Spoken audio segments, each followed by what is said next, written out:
त्याने काही मंत्री असे होते, माझा अनुभव सांगतो का अल्पसंख्याक विभागाचा जो निधी येतो त्यासाठी पहिला आमदारांकडनं पैसे मागितले जायचे. माझे स्वतःचे काही निधी रखडले होते, आता झाली ती गोष्ट.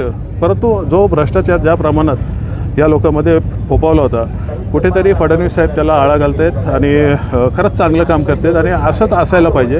अजूनही बऱ्याचशा यांनी फाईल काढायला पाहिजेत. 40-40% अभावमध्ये जी कामं गेलेली आहेत, हे टनेल वगैरे आणतात 20-20 हजार कोटीचे, ज्याला फेक बँक गॅरंटी दिल्या जातात, त्याची चौकशी लावावी.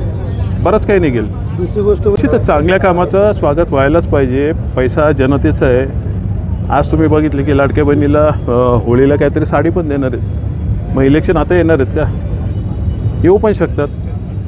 हे सगळं घोटाळा करून हे पैसे कमावणार, सगळं चालणार आणि त्याच्यातनं राजकारण करणार, हेच चालू आहे. आणि ज्या 2.5 वर्षात जे घोटाळे झालेत, हे टेंडर घोटाळा बोलू शकतो आपण.